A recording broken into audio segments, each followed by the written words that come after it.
This is QiQ, the question in question. Brought to you by TherapyBites Art Lab.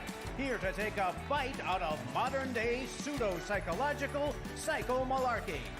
Now entering the Art Lab studio, today's T-Ballers, a collection of fellow strugglers, confronting personal challenges, navigating precarious relationships, and tackling trauma. Humans like each of us, juggling difficult human emotions, each here with unique life experiences, lived stories, and questions we'll bite into that just might help you too. And now, entering the Art Lab studio for the 9,880th time is the host of TherapyBites QiQ, Doc Heath.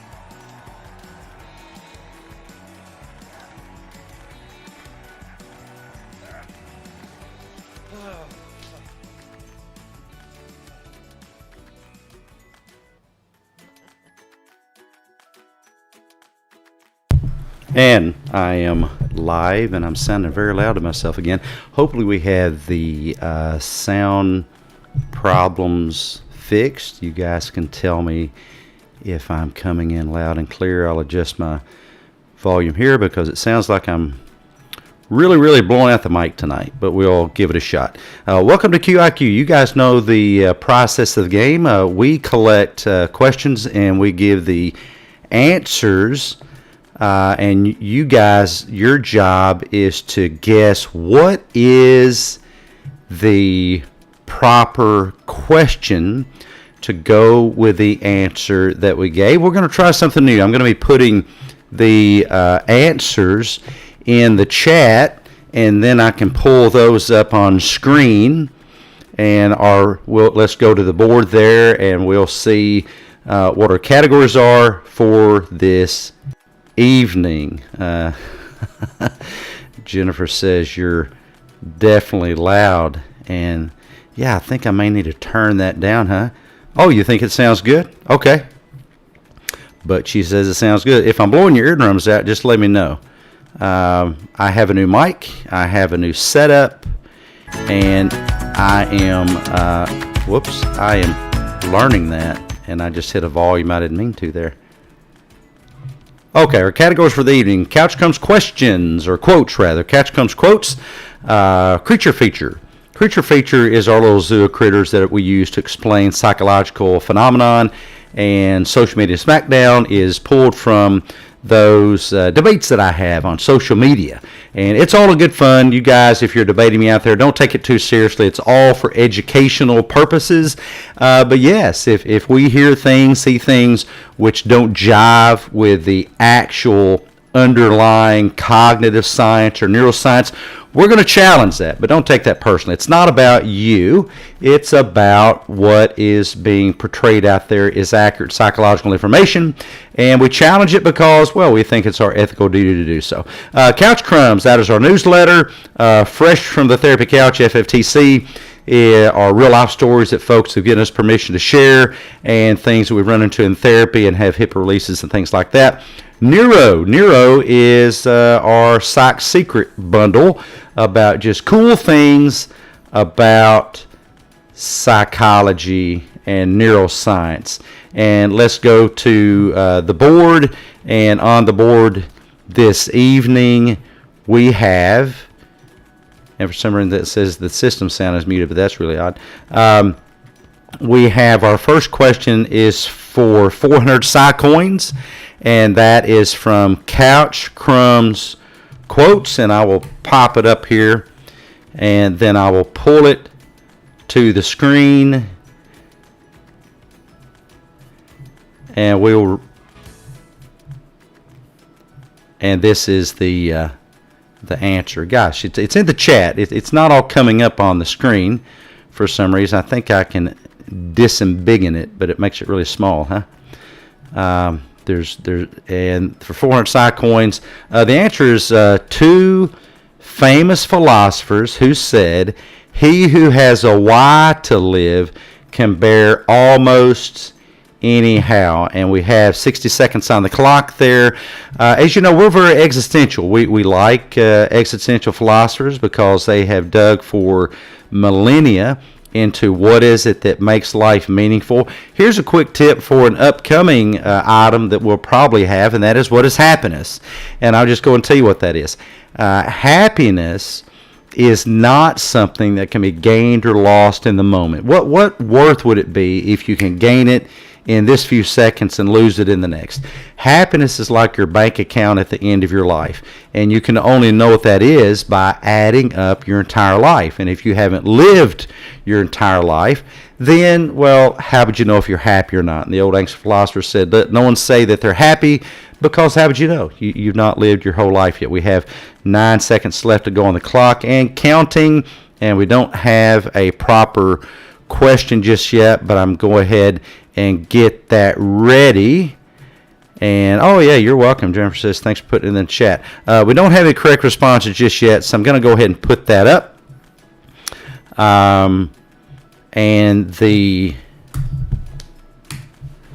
I'll put that in the chat also, and I'll try to drag it to the screen, although it makes it really, really small. Who is Friedrich Nietzsche? He's a philosopher known for dealing with existential thoughts. He highlighted the importance of finding meaning in life. And Viktor Frankl. Viktor Frankl used a lot about what Nietzsche said, and Nietzsche's thing was will to power. Hey, this may be an upcoming item. Nietzsche's thing was the will to power, and Viktor Frankl's thing was, guess what? Will to meaning. Frankl viewed that the most important thing in life was what? To find meaning. And let's go back to the board, and this item is going to come from Creature Feature, and it is for 200 Psy coins. And yes, what do you do with those? Well, you collect them, and then you can cash them in at the company stores, they say. Let me pull this one up, and I will get this here on screen, and then we'll get the timer going and give you guys ample opportunity to provide the proper question. And there it is. And yeah, that's a really long one. For 200 Psy coins, the answer is, this is a cognitive distortion where individuals attribute external events to themselves without any solid evidence or metacognition. And I know that's not there, but metacognition is thinking about your thinking. And people get to thinking that they're always the cause of the event, or always at fault by default. I'm actually just looking over my shoulder at my phone because my team whispers in my ear, so to speak, through my phone. And once again, we thank all you guys for joining. We are streaming live through YouTube, of course.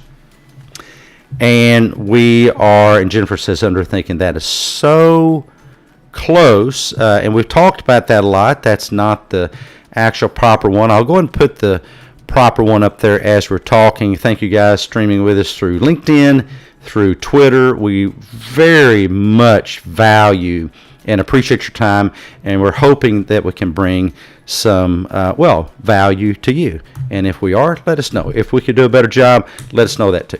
The actual question is, I'll put up on the board, personalization. I think Jennifer put up a response here, deprecating, which I first read as depreciating, but self-deprecating thoughts. And this is actually personalization, thinking that you're always at fault. Now, introspection is a wonderful thing. The first thing I do is I'll look around and say, gosh, am I standing on somebody's toe? Psychologically speaking, or even, physiologically speaking, because it's rude to stand on people's feet. And if that's not the case, then maybe it's not me. I'm okay with taking responsibility for it being me, but often it's how others are interpreting you in a way that is distorted thinking. And we also call this the disgust gray herring. There's a whole part of the brain that deals with disgust, and you can aim or point your disgust at things that will make you sick, like moldy bread or sour milk. We seem to be having a lot of moldy bread lately. I wonder if it's the humidity. But you can also point your disgust at yourself. And that's just bad business. Being disgusted at yourself is, I guess, there's a difference in healthy shame. And by the way, I'm getting this from PBS, the specials put on by John Bradshaw. You can Google that. I know for you youngsters out there, that's been a long time ago when he was on PBS. But he had some great things to say, that there is healthy shame and unhealthy shame. And disgust can keep you from eating things that'll make you sick, but you can also aim disgust at other people, and you can aim it at yourself. Listen to the podcast.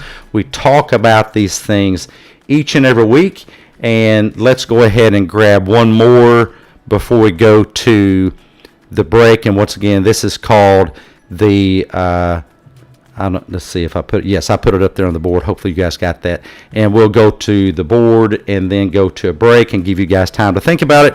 This category is social media smackdown. That's why I do my debates online. I screenshot things because if I don't, people delete them. And we're just trying to collect and correct psycho-malarkey information that is harmful to people. And let me grab the answer here, pardon me, and I will put it up on the board, and we will come back and address that right after what we know in the business as a drop. But the answer is for 800 Psycoins. This is a myth promoted by clickbait snake oil sites such as MH Advocates. Yes, I'm calling names and pasting them on the screen there. And we have nothing against people posting things regarding mental health. The more the better, but make it accurate. Don't make it clickbait to sell a book. And these places teach that there's a feeling that indicates a person's value, and this is what one of my hot debates are about, that there is no feeling that indicates your worth. There is no feeling or lack of a feeling that indicates presence or absence of value. And we'll come back with the proper question right after this.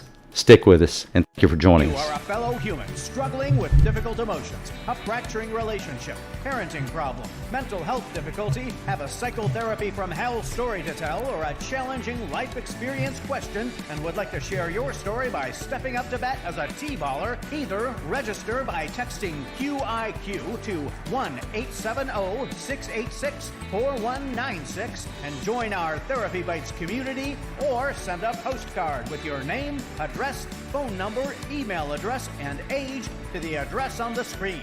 Therapy Bites QiQ, P.O. Box 1391, Jonesboro, Arkansas 72403 1391. Okay, yes, we do love hearing from our viewers and our listeners, and we're glad, very happy to answer any questions. And I love how William put this, what is psychotherapy?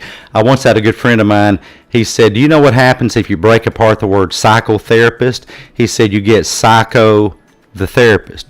It's a no joke. The answer here, the question is this, and we'll go back and talk about the answer there, since Jennifer said she didn't fully understand the answer. And the question is, what is self-worth?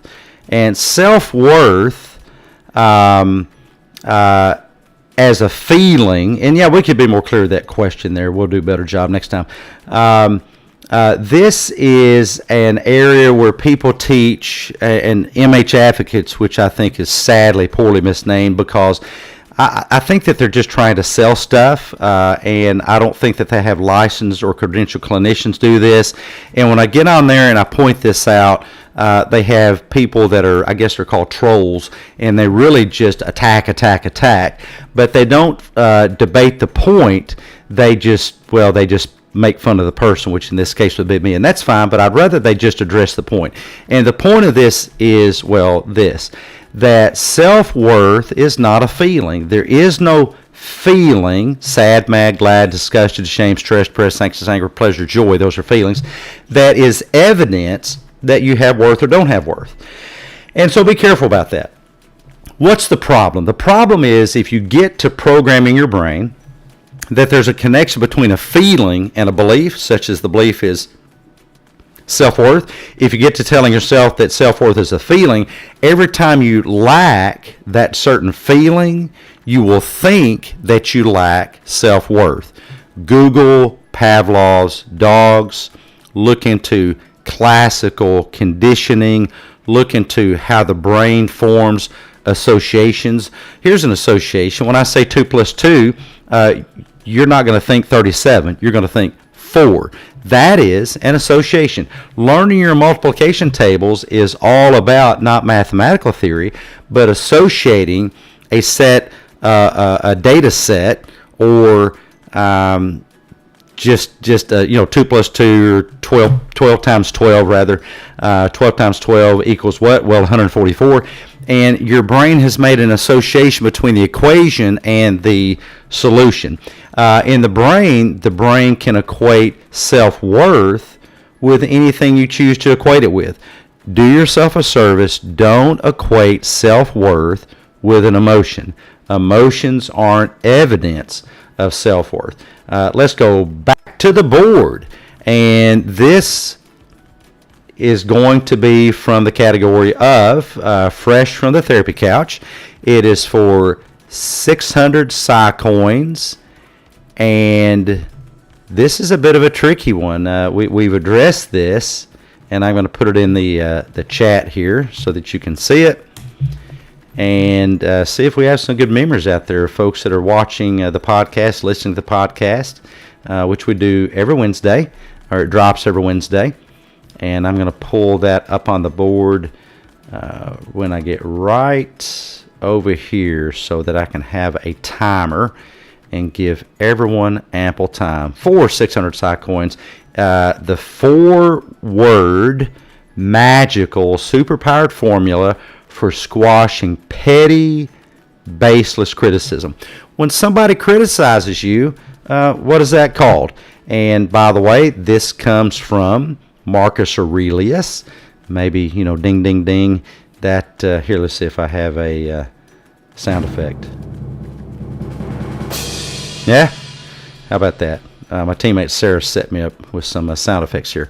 But it is a secret, magical, superpowered 4-word formula for squashing petty, baseless criticism. And I use it all the time. If you're going to get on social media and disagree with somebody, this is your best tool possible. And this is what Marcus Aurelius had to say about that, since we didn't have anybody that came up with it. The answer is, now I think the question is I think this is really, really cool. You guys let me know what you think about it. What is air set into motion? ASIM, air set into motion. When someone criticizes you, that's what that is. It is simply air set into motion. Now, if you can stand in a stiff breeze in our state, Arkansas, then why can't you stand in a stiff breeze of just air coming out someone's mouth? Because that's all criticism is. Here's a tip for how to treat if it's on social media. Of course, it's not audible, and it's just what? Pixels in a pattern on a page. That's it. Pixels in a pattern on a page. When somebody criticizes you in writing, in a text, or in an email, or on social media, in a string, what's that called? In a thread, that is just pixels in a pattern on a page. View it as that. It again is no indication of your self-worth. And we will go to the board and grab another. But first, we'll be back after this. If you plan on being in the local area of your podcast player app and would like complimentary tickets to the TherapyBites QiQ Art Lab studio audience, please search TherapyBites on your device and just smash that subscribe button. Your complimentary ticket grants you access to alerts so you'll never miss a show.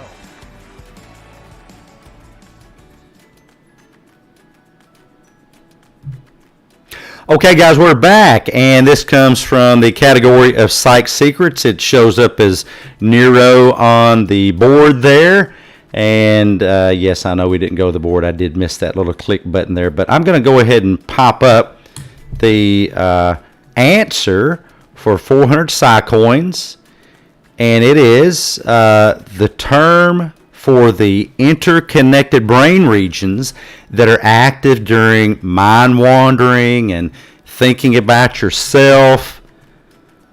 Oh, my voice is considerably louder than your inserts. Gosh, yeah, I need to adjust that down, don't I? Let me see if I can do that. Let me try that right now. Okay. Let me just turn myself down. You know, I think that's a button my wife wishes that she had. I'm going to turn that down. Okay, maybe this is it. This is the correct button.